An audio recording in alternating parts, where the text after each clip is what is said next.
만해 한용운 선생님의 글 조선 청년에게.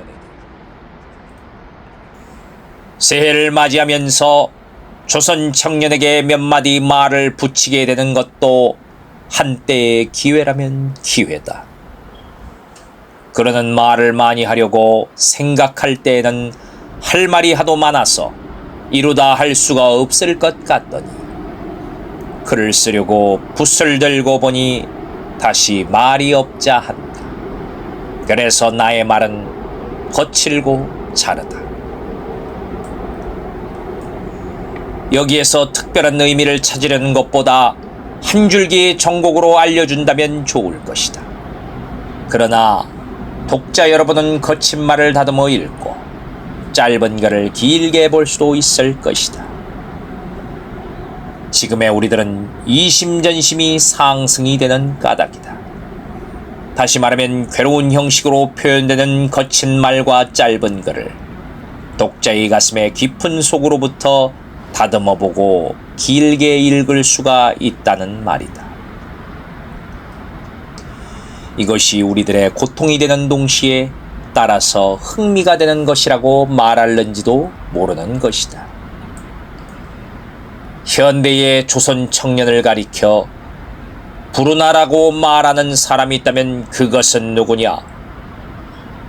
어리석은 촌악구의 말이 아니면 근시안적 유부의 소견일 것이다. 현금의 조선 청년의 주위를 싸고 도는 모든 환경이 거슬려 부딪혀서 하나에서 둘까지, 뒤에서 앞까지 모두가 고르지 못한 역경인 전차로 그것을 보고서 현대의 조선 청년은 부르나라고 할는지 모른다. 그러나 그것을 가리켜 어리석고 근시안적인 소견이라 하는 것이다. 그것은 만지풍설, 차고 거친 뜰에서 바야흐로 맑은 향기를 토하려는 매화나무의 아름답고 새로운 생명이 가만히 움직이고 있는 것과 같은 논법이 될 것이다. 현금의 조선 청년은 시대적 행운아이다. 바꾸어 말하자면 현대는 조선 청년에게 행운을 주는 득이 시대다. 조선 청년의 주인은 역경인 까닭이다.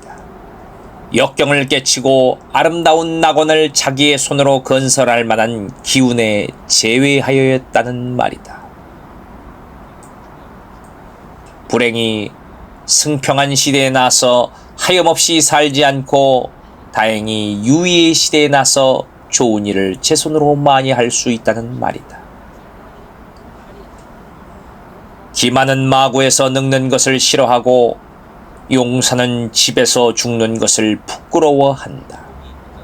예로부터 하염없는 사람들은 부르를 슬퍼하나니 하염없는 사람들의 이른바 부르라는 것은 아무 일도 할 만한 자료가 없는 미지근한 승평시대를 가리킨 것일 것이다. 좋은 일의 자료가 되는 역경에 쌓여있는 조선 청년은 득이 행운아일는지 모른다. 좋은 일을 하기 위하여 일정한 목표를 바라고 나아갈 뿐이다. 인생은 좋은 표준을 세우고 자동적으로 고결하게 진행하는 것이 가장 귀한 것이다. 그러므로 나의 표준을 바라고 나아가면은 앞에 지장이 없고 뒤에 마가 없는 것이다. 가다가 가지 못한다면 그것은 육체요 정신은 아닐 것이다. 나침반은 지방과 기후의 차이를 쫓아서 지침의 방향을 고치는 것은 아니다. 조갑지로 한강수를 말릴 수가 있고 삼태기로 백두산을 옮길 수가 있나니라. 이론가들의 말을 빌려 말하면 향복은 과거인의 피와 땀의 대가다. 그렇다면 후대 아손에게 향복의 유산을 끼쳐주기 위하여 피와 땀을 흘리게 되는 현대의 조선 청년은 행운하다. 나는 구구한 이론을 많이 쓰기는 싫다. 다시 말하면 독자 여러분의 눈으로 볼만한 글을 많이 쓰기는 싫다. 다만 마음으로 읽을 만한 한 뜻을 조금 썼으면 족한다. 소석은 원래로 말이 없나니라. 그러나 적은 말에도 참이 있다면 급한 조수에 몰려서 판이 어지러운 작은 틈도 침투하나니라.